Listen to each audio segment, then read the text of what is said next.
So when I first got a galley copy of your book, there was a note to readers in that galley that you had written saying, "I hope you find the covenant of water to your liking. I feel quite blessed to put it in your hands." And I know that it took you almost 14 years to write this. What has it felt like to release it into the world?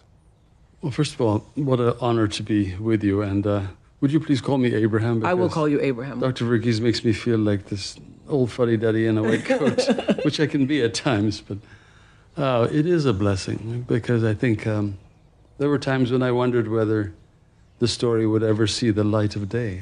It had struggled a little bit.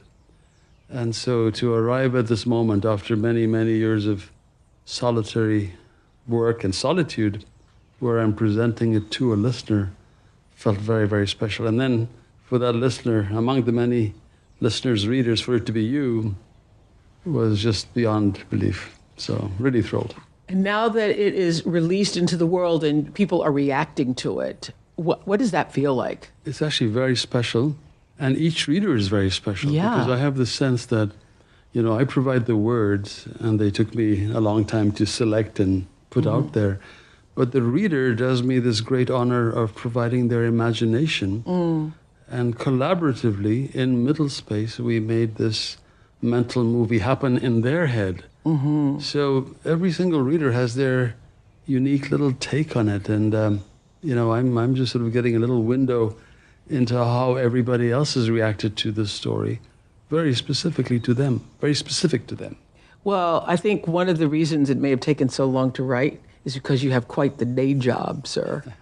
So not only are you 4 times New York Times bestselling author, but you are an infectious disease physician, a professor and vice chairman of the Theory and Practice of Medicine at Stanford University. You're a podcast host and a TED Talk sensation, y'all. If you have not heard his TED Talk on the Doctor's Touch, you must.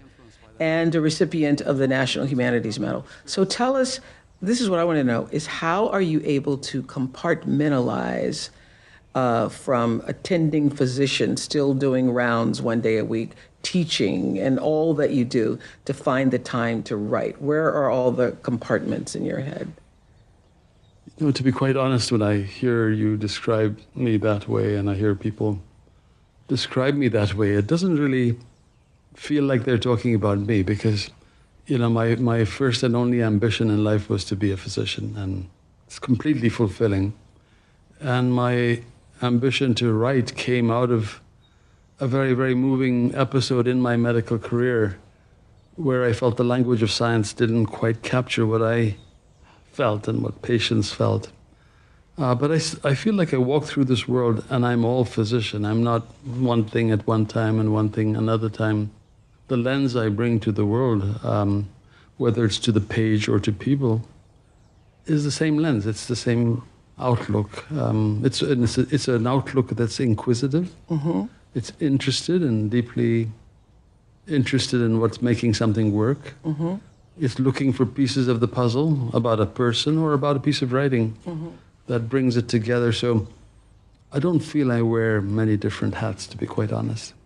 Okay, so you don't feel that you're doing it, but you actually had to do it. You actually, because you were writing the book and also still doing your day job. Yes. Right. So how does that work? You come home, you stop and pick up something at the Safeway or Bonds. How does that work? Yeah, it works exactly as you said. I come home. I'm not as busy as I was in my younger days. I have a lot more administrative role and less of the frontline role. But, I have enough.